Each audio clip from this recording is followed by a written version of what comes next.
இருக்கு பாத்தீங்களா, அந்த சிம்பிள் பெண்டுலம் வந்துட்டு அஃபெக்ட் பண்ணக்கூடிய ஃபேக்டர்ஸ்லாம் என்னன்னு பார்க்க போறோம். அது ஃபேக்டர்ஸ்லாம் என்னன்னு பாத்தீங்க அப்படின்னா மாஸ், ஆப்டிடியூட், லென்த், அப்புறம் டெம்பரேச்சர் அண்ட் கிராவிட்டி. சரிங்களா? சோ இதுதான் வந்துட்டு சிம்பிள் பெண்டுலத்தை அஃபெக்ட் பண்ணக்கூடிய ஃபேக்டர்ஸ். சரிங்களா?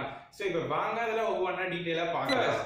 மாஸ் ஆஃப் த பாப், அதாவது இப்ப இந்த பாப் அப்படிங்கிறது இரும்பு குண்டு இல்லையா, அந்த இரும்பு குண்டு வந்து பதிலா ஒரு ஹாலோஸ்பியரை கொண்டு போய் வச்சாலும் அது டைம் சேஞ்சஸ்ல பெருசா சேஞ்சஸ் இருக்காது. ஏன் அப்படின்னு பாத்தீங்க அப்படின்னா சிம்பிள் பெண்டுலத்தோட டைம் பீரியட் என்ன அப்படின்னா அது வந்துட்டு இண்டிபெண்டன்ட் டு த மாஸ். சரிங்களா? இதான் ஃபர்ஸ்ட். செகண்ட் ஒன் என்ன அப்படின்னு பாத்தீங்க அப்படின்னா ஆப்டிடியூட். ஆப்டிடியூட்னா என்ன அப்படின்னு பாத்தீங்க அப்படின்னா இப்படி போயிட்டு வருது ஆக்சிலேஷன்ஸ், அந்த ஆக்சிலேஷனோட பீக் பாயிண்ட் தான் ஆப்டிடியூட் அப்படின்னு சொல்லுவாங்க. சரிங்களா? சோ இந்த ஆப்டிடியூடும் பாத்தீங்க அப்படின்னா டைம் பீரியடுக்கு வந்துட்டு இன்வெர்ஸா தான் இருக்கும். சரிங்களா? பட் ஆனா கொஞ்சம் சேஞ்சஸ் ஏற்படும். அந்த சேஞ்சஸ் கண்டுபிடிக்கிறதுக்கு ஃபார்முலா என்னன்னு பாத்தீங்க அப்படின்னா சேஞ்சஸ்க்கு கண்டுபிடிக்கிறதுக்கு ரூல் என்ன பாத்தீங்கன்னா sin θ is equal to not equal to θவா இல்ல அப்படின்னு பாத்தீங்க அப்படின்னா குறிப்பிட்ட ஆங்கிள் கொண்டு இல்ல அப்படின்னு பாத்தீங்கன்னா சோ அதுக்கான formula t is equal to t0 of 1 plus theta naught square divides by 16. சரிங்களா?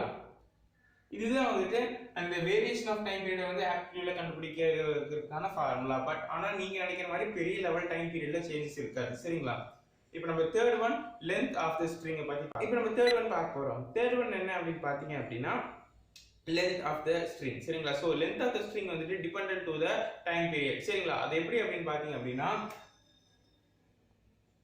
so t square is equal to directly proportional to L, or otherwise t is directly proportional to root of L. சரிங்களா? இது ஒரு experiment பண்ணி பார்த்தோம் அப்படின்னா இந்த பக்கம் ஒரு ஸ்ட்ரிங் இருக்கு, ஓகேங்களா? or otherwise இந்த பக்கம் வந்து ஊஞ்சல் இருக்கு.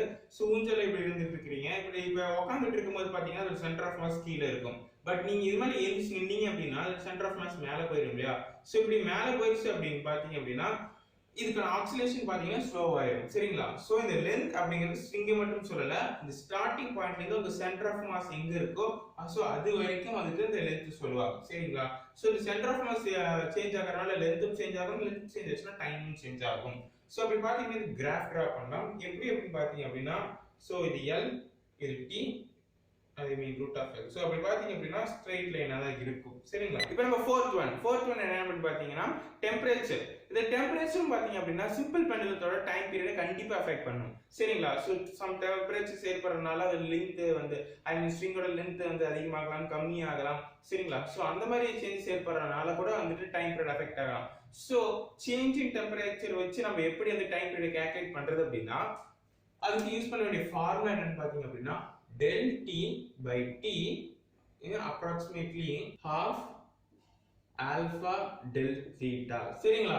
so del t அப்படிங்கிற change in temperature by time சரிங்களா is equal to approximately equal to half of alpha del theta. alpha அப்படிங்கிறது coefficient. so நாம இப்ப லாஸ்ட் ஒன் பார்க்க போறோம். லாஸ்ட் ஒன் என்ன அப்படி பாத்தீங்க அப்படின்னா கிராவிட்டி. so gravity பாத்தீங்க அப்படின்னா கண்டிப்பா அது டைம் பீரியட் அஃபெக்ட் பண்ணும். so அதுக்கான ஃபார்முலா என்னன்னு பாத்தீங்க அப்படின்னா so gravity so time is inversely proportional to root of gravity. சரிங்களா? இப்போ வந்து பாத்தீங்க அப்படின்னா கிராவிடேஷன் பொட்டன்ஷியல் அதிகமாச்சு அப்படின்னா டைம் பீரியட் கண்டிப்பா அதிகமாகும். சரிங்களா? சோ இப்போ பாத்தீங்க அப்படின்னா நீங்க வந்துட்டு இந்த எர்த் மேல வந்துட்டு ஆக்சிலேஷன் பண்றதுக்கும் எர்த் கீழ வச்சு ஆக்சிலேஷன் பண்றதுக்கும் ரொம்ப டிஃபரன்ஸ் இருக்கு. சரிங்களா? சோ இப்போ இதுக்கும் கிராஃப் டிரா பண்ண முடியும். இந்த கிராஃப் டிரா பண்ண முடியறது எல்லாமே கொஞ்சம் கான்சென்ட்ரேட் பண்ணுங்க, ஏன்னா அதுல இருந்து உங்களுக்கு டிஸ்ட் பண்ண சான்ஸ் இருக்கு. சோ இப்போ பாத்தீங்க அப்படின்னா சோ இந்த ஃபார்முலா வச்சு நீங்க பண்ணீங்க அப்படின்னா so 1 by root of g இங்க டைம், ஓகேங்களா? சோ இப்போ இது கிராஃப் டிரா பண்ணீங்க அப்படின்னா சோ இந்த மாதிரி ஒரு லைன் தான் வரும். சரிங்களா? சோ இப்போ வந்து ரூட் ஆஃப் g னே சொல்லி எல்லா டைம்லயும் கொடுக்க மாட்டாங்க. சரிங்களா? சோ அப்படி பாத்தீங்க அப்படின்னா g into இந்த மாதிரி வந்து இது வரும். சோ இங்க ஆக்சிலேஷன் டைம். சோ அப்ப இங்க என்ன பண்ணிருப்பாங்க அப்படினு பாத்தீங்க அப்படின்னா சேம் இதை சேஞ்ச் பண்ணிருப்பாங்க. சோ இப்போ இந்த வீடியோ முடிஞ்சிருச்சு. இந்த வீடியோ உங்களுக்கு பிடிச்சிருக்கு, யூஸ்ஃபுல்லா இருக்கு அப்படினா லைக் பண்ணுங்க. இல்ல ஏதாவது டவுட்ஸ் இருக்கு அப்படினா கீழ மறக்காம கமெண்ட் பண்ணுங்க. அதே மாதிரி நம்ம நாளைக்கு இந்த ஆக்சிலேஷன்ல இருக்கு பாத்தீங்களா, இந்த ஆக்சிலேஷன்லாம் டிஃபரண்ட் கண்டிஷன்ல இருந்தா என்ன மாதிரி ஆக்சிலேட் ஆகும் அப்படினு சொல்லி நம்ம பார்க்க போறோம். சோ அதெல்லாம் பார்க்கணும் அப்படினா மறக்காம சேனல் சப்ஸ்கிரைப் பண்ணுங்க. அப்படியே பக்கத்துல இருக்கிற பெல் ஐகானை கிளிக் பண்ணிக்கோங்க. அப்ப உங்களுக்கு இன்ஸ்டன்ட் நோட்டிஃபிகேஷன் வரும். சரிங்களா? Thanks for watching.